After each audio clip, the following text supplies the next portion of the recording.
गुरुर्ब्रह्मा गुरुर्विष्णु गुरुर्देवो महेश्वरः गुरुर साक्षात परब्रह्म तस्मै श्री गुरुवे नमः। नमस्कार साथियों, एक बार फिर से आप सभी का आपके अपने YouTube चैनल अमेजिंग शिक्षा पर बहुत बहुत हार्दिक अभिनंदन व स्वागत है। तो साथियों, आज हम करने जा रहे हैं अविकारी शब्द। और इससे पहले जो हमने क्या किया है कि अविकारी शब्द के कितने भेद होते हैं और उसका जो पहला भेद है क्रिया विशेषण, वो हम करवा चुके हैं, पहले आप कर चुके हैं। उसको ध्यान से आपने देख लेना है अगर आपने वो नहीं देखा है। आज हम बात करेंगे अविकारी शब्द के दूसरा भेद है संबंध बोधक और समुच्चय बोधक। ये जो दो अव्यय हैं इनके बारे में हम समझेंगे कि आखिर कहाँ पर हम ये पहचान सकें, जान सकें कि संबंध बोधक अव्यय क्या होता है और कहाँ पर उसका प्रयोग होता है, और समुच्चय बोधक अव्यय क्या होता है, कैसे उसका हम प्रयोग करते हैं। ठीक है, तो अधिक विलंब न करते हुए आइए शुरू करते हैं। संबंध सूचक अव्यय।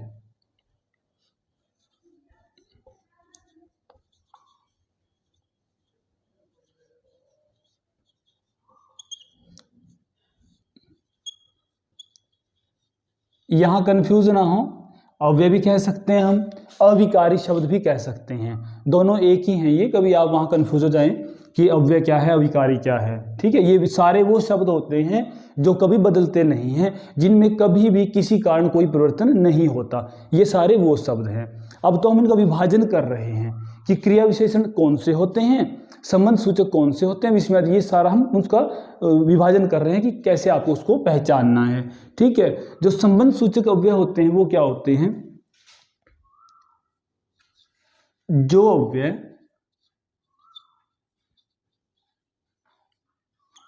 संज्ञा या सर्वनाम का, जो अव्यय संज्ञा या सर्वनाम का वाक्य के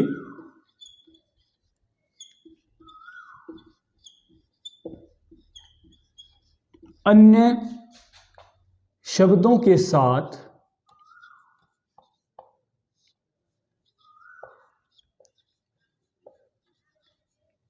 संबंध प्रकट करे, संबंध प्रकट करे। ठीक है, यानी संज्ञा सर्वनाम का जो संबंध है, जो वाक्य में दूसरे शब्द हैं उनसे प्रकट करेगा। ठीक है, उसका संबंधों का बोध कराएगा। ठीक है, कैसे? विद्यालय के सामने,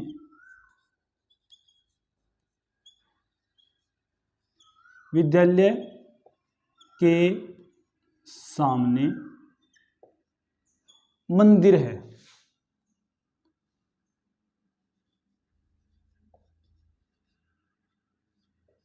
ठीक है भाई, अब जो विद्यालय है संज्ञा है और इसका जो संबंध है मंदिर से जोड़ रहा है कौन से शब्द? के सामने, ये जो सामने शब्द है। ठीक है, तो ये जो सामने है इसे हम क्या कहेंगे? संबंध सूचक अव्यय कहेंगे। और एक जो दूसरी पहचान है इसकी, कभी भी जो भी अव्यय होगा ना उसके आगे यानी उससे पहले क्या लगता है? का, के, की। जब आपने कारक किए हैं, इससे पहले आपने कारक देखे होंगे, कारक अगर आपने नहीं देखे ना, कारक की वीडियो भी जरूर देख लें वहां पर। ठीक है, संबंध का जो है ना कारक चिन्ह क्या कहा था कि संबंध का, के, की ये होता है। तो ये भी इसकी पहचान है संबंध सूचक की कि जो अव्यय होगा ना उसके पहले जो है ना का, के, की, रा, रे, री, ना, ने, नी, ये जो है ना शब्दांश लगे होंगे वहां पर। ठीक है, ये लगे होंगे वहां पर। जैसे के है अधिकतर, कभी ऐसा होता है कि बहुत कभी कभी जो है ना वहां पर ये ना मिले, लेकिन अधिकतर जो है ना आपको ये लगे मिलेंगे वहां। विद्यालय के सामने मंदिर है, तो संज्ञा का संबंध जो है ना मंदिर से अन्य सबसे जोड़ दिया किसने? सामने ने। तो जो सामने है वो क्या है? संबंध सूचक अव्यय है। ठीक है, अन्य उदाहरण लिखते हैं।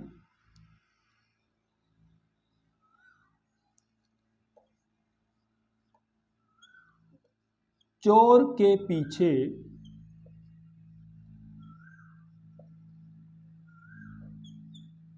सिपाही भागा।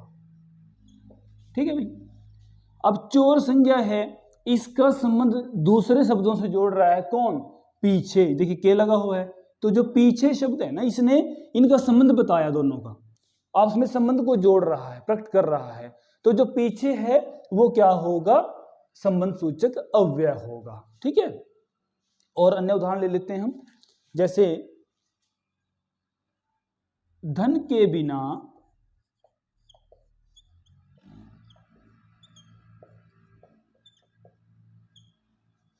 कोई काम नहीं होता।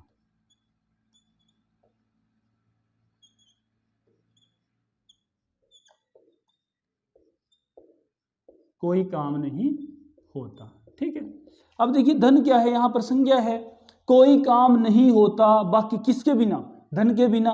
जो बिना है ये क्या हो जाएगा? संबंध सूचक अव्यय, क्योंकि ये संज्ञा का जो है ना, इसका दूसरे जो है ना यहां पर शब्द हैं उनके साथ संबंध प्रकट कर रहा है, उनको जोड़ रहा है, जोड़ने का काम कर रहा है।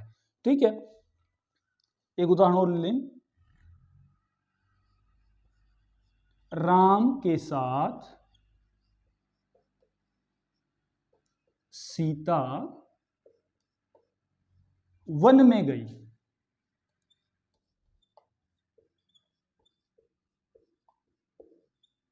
ठीक है, राम के साथ सीता, ये जो संज्ञा था, और आगे जो है दूसरे शब्द हैं इसके साथ जो है ना, इसका जो है संबंध बता रहा है कौन? के साथ। तो साथ जो है यहां पर वो क्या हो जाएगा? संबंध सूचक अव्यय हो जाएगा। संज्ञा या सर्वनाम का संबंध वाक्य के दूसरे शब्दों के साथ जो प्रकट करता है, जो भी अव्यय, उसे हम क्या कहेंगे? संबंध सूचक अव्यय कहते हैं। ठीक है, इसको आप स्क्रीनशॉट ले लें आप, और इसको बाद में लिख लें, समझ लें इसको।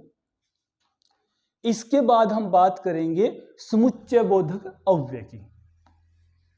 समुच्चय, समुच्चय का अर्थ क्या होता है बच्चों? एक जोड़ लगा देना। ठीक है ना, जोड़ लगा देना, ये होता है समुच्चय। यहां पर इसका अर्थ ये ले लेते हैं, किस प्रकार से? देखिए,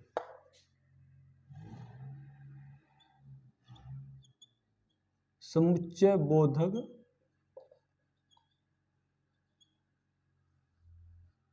अव्यय। ठीक है, अब ये क्या होता है इसको समझें आप।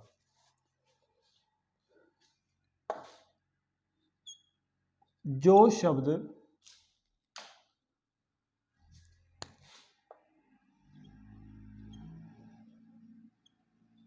दो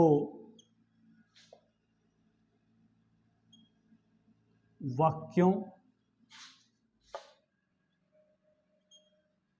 वाक्यांशों, दो वाक्यों, वाक्यांशों या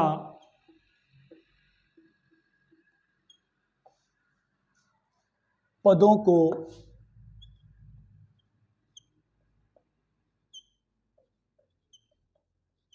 जोड़ने या अलग करने का काम करता है।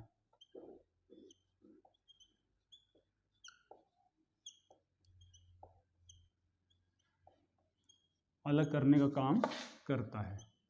ठीक है भाई, यानी ये क्या करेगा? दो वाक्य होंगे या कोई वाक्यांश हो लिखे हुए, उनको आपस में जोड़ता है ये। ठीक है, क्या? समुच्चय बोधक अव्यय। जैसे राम लक्ष्मण और सीता। राम लक्ष्मण और सीता वन में गए। वन में गए। ठीक है, अब देखिए राम लक्ष्मण सीता, इसको किसने जोड़ दिया? और ने जोड़ दिया, तो जो और है वो क्या होगा? समुच्चय बोधक अव्यय होगा। ठीक है, वह निर्धन है तथापि ईमानदार है। तब भी जो है ना वो क्या है? ईमानदार है।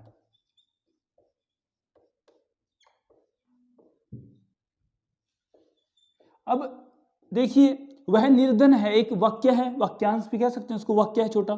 और उसके बाद ईमानदार है, वाक्यांश है। इन दोनों को किसने जोड़ दिया? तथापि ने जोड़ दिया। तो तथापि क्या हुआ प्यारे बच्चों? उसे हम कहेंगे समुच्चय बोधक अव्यय कहेंगे। ठीक है। और अन्य उदाहरण,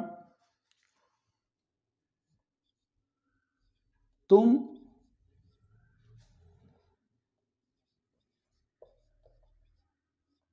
खेल लो या सैर कर लो।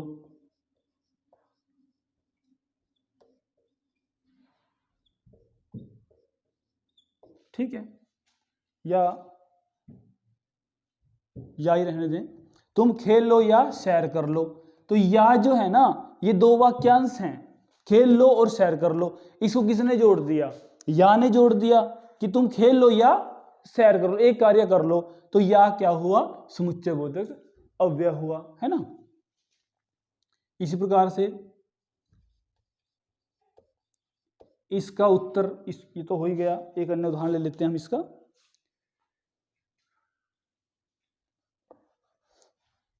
देखिए, वह चालाक ही नहीं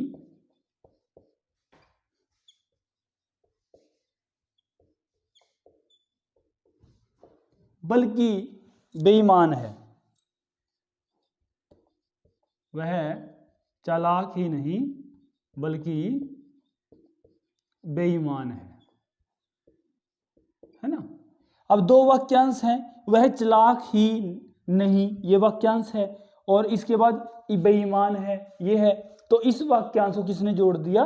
बल्कि शब्द ने जोड़ दिया। तो बल्कि शब्द जो है ना यहां पर, ये क्या कहलाएगा? समुच्चय बोधक अव्यय कहलाएगा। ठीक है। इससे पहले क्या किया? संबंध बोधक किया। वहां क्या था? वहां तो यह है कि संज्ञा का जो है ना दूसरे शब्दों के साथ, संज्ञा सर्वनाम का जो संबंध है वो वाक्य में दूसरे शब्दों के साथ प्रकट करता है, वो क्या होगा? संबंध बोधक अव्यय होता है। ठीक है। यहां क्या होगा समुच्चय बोधक में? इसमें दो वाक्यों को, वाक्यांशों को, दो शब्दों को, दो पदों को जो है ना वो आपस में जोड़ने का काम करता है या उनको अलग करने का काम करता है। वो किस प्रकार से, ये आपने यहां पर समझ लिया। इसे हम क्या कहेंगे? समुच्चय बोधक अव्यय कहते हैं। ठीक है। तो आज की जो कक्षा है हमारी यहीं पर संपन्न होती है। आप सभी सुखी रहें, निरोग रहें, इसी मंगल कामना के साथ। जय हिंद, वंदे मातरम।